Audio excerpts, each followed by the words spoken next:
আসসালামু আলাইকুম সবাইকে। আজকে 20শে আগস্ট 2026। আজকে গোল্ড মার্কেটের একটা অ্যানালাইসিস নিয়ে আপনাদের সাথে আলোচনা করব। পাশাপাশি দেখানোর চেষ্টা করব মার্কেটের পরবর্তী প্ল্যান কি, মার্কেট কোন পর্যন্ত যেতে পারে সেটা একটু আলোচনা করার চেষ্টা করব। দেখেন, আমি এই মুহূর্তে আছি গোল্ড মার্কেটের গতকালকে বুলিশ পজিশন ক্রিয়েট করেছিল এবং হঠাৎ করে বৃদ্ধি হয়। তো এই পজিশনগুলোর থেকে গতকালকের যেহেতু আমাদের লো পজিশনটা, আমরা আগে গতকালকের লো পজিশনটা একটু দেখাই। দেখেন,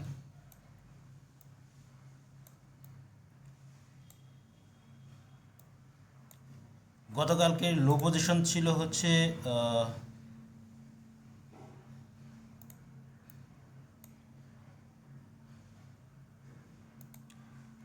গতকালকে লো পজিশন ছিল এইটা।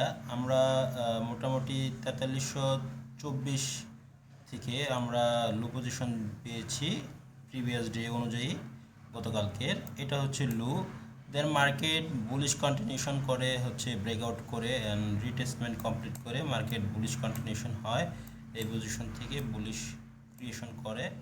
তো পরবর্তীতে মার্কেটের একটা সিচুয়েশন অবজার্ভ করি আমরা, সেটা হচ্ছে যে মার্কেট অ্যাকচুয়ালি সেল এরিয়াগুলোকে ব্রেক আউট করে ফেলে। হ্যাঁ, সেল এরিয়াগুলোকে মূলত ব্রেক আউট করার পরে কোনো ধরনের রিটেস্টমেন্ট আসে নাই, কোনো ধরনের প্ল্যানিং করে নাই যে কন্টিনিউশন করবে, আইদার ডিজলভ হবে। হ্যাঁ,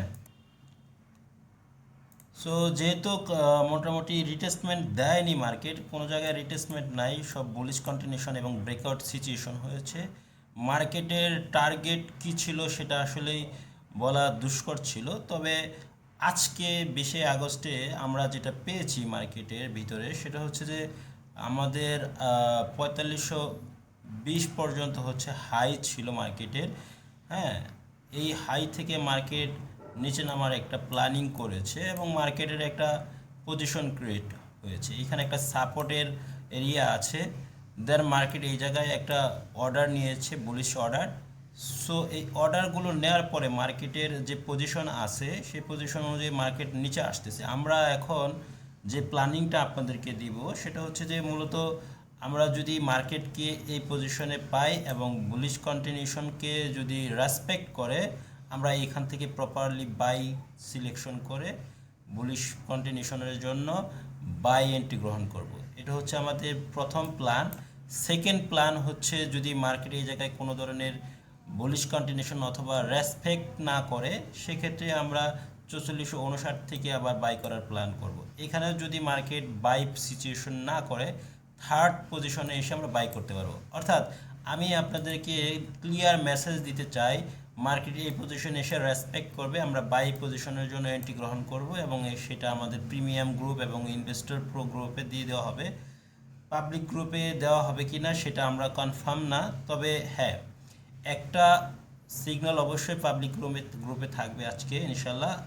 সেকেন্ড যে পজিশন আসবে মার্কেটের, এই পজিশন থেকে যেহেতু মার্কেটের একটা অর্ডার আছে, সেই অর্ডার অনুযায়ী মার্কেটকে আমরা বুলিশ কন্টিনিউশনের জন্য বাই করতে পারবো। ঠিক আছে, অ্যান্ড মার্কেট যখন প্রপারলি এই পজিশন আসবে তখনও আমরা বাই করতে পারবো। অর্থাৎ মার্কেট আগামী 2 দিন অথবা 3 দিন, অর্থাৎ এই উইকটাই মার্কেট বুলিশ কন্টিনিউশনে থাকার সম্ভাবনা আছে। সো মার্কেটের কোনো ধরনের শিফটিং নাই, মার্কেটের কোনো ধরনের স্ট্রাকচার পরিবর্তন নাই। মার্কেট অনলি লো পর্যন্ত আসতেছে, এই লো থেকে আমরা আবার পুনরায় বাই করার একটা প্ল্যান নিয়েছি। এটা হচ্ছে রিসেন্টলি ট্রেড প্ল্যান। সো আজকের মেসেজ এটাই আপনাদের প্রতি। সকলকে ধন্যবাদ দিয়ে শেষ করছি। আসসালামু আলাইকুম।